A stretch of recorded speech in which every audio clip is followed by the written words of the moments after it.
തന്നോട് തന്നാന്ന് എത്ര ആഴ്ച അച്ഛനും പറഞ്ഞിട്ടുണ്ട്. 10-20 വർഷം അന്യനാട്ടിൽ ഗൾഫിൽ സമ്പാദ്യത്തിൻ്റെ 3/4 നിനക്ക് വേണ്ടിയിട്ടല്ലേ തന്ത നീ പറഞ്ഞ ഡയലോഗാ തന്ത ചെലവഴിക്കുന്നത് അല്ലേ. ഉപ്പുമുളകും ലൈറ്റ് കുടുംബത്തിലെ രണ്ടാമത്തെ മകളായ നന്ദനയുടെ വിവാഹം സോഷ്യൽ മീഡിയയിൽ വലിയ ചർച്ചയാണ്. പൊന്നുവിനെ പോലെ തന്നെ നന്ദനയും ഇറങ്ങിപ്പോവുകയായിരുന്നു. എൻഗേജ്മെൻറ്റിന് ശേഷമായി വിവാഹം ഗംഭീരമായി നടത്താനുള്ള തയ്യാറെടുപ്പുകളായിരുന്നു കുടുംബം. അതിനിടയിലാണ് അപ്രതീക്ഷിത സംഭവങ്ങൾ അരങ്ങേറിയതും നന്ദന ഇറങ്ങിപ്പോയതും. ഇപ്പോഴിതാ വീണ്ടും അതേക്കുറിച്ച് പറഞ്ഞെത്തിയിരിക്കുകയാണ് അച്ഛനും അമ്മയും.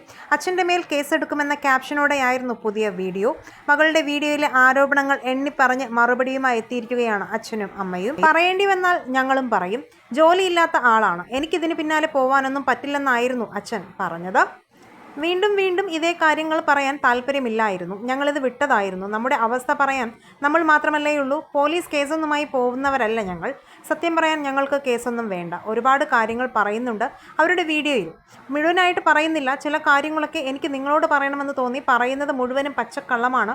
വളച്ചൊടിച്ചാണ് പലതും പറഞ്ഞിട്ടുള്ളത്. ഇന്നലെ മുതൽ നമ്മളിങ്ങനെ റിക്കവറായി വരികയാണ്. വളച്ചൊടിച്ച് കാര്യങ്ങൾ പറയുന്നത് കേട്ടത് കൊണ്ട് മാത്രമാണ് പ്രതികരിക്കുന്നത്. എന്നെ ഇനി കുറച്ച് ദിവസമേ കാണൂ. സ്വമേധയാ കേസെടുത്താൽ ഞാൻ അകത്താവുമെന്നായിരുന്നു അച്ഛൻ പറഞ്ഞത്. ഏതായാലും നനഞ്ഞു. ഇനി കുളിച്ചു കയറാമല്ലോ. 56-ാം വയസ്സിൽ ജയിലിൽ കയറാനാണ് യോഗമെങ്കിൽ അത് നടക്കട്ടെ.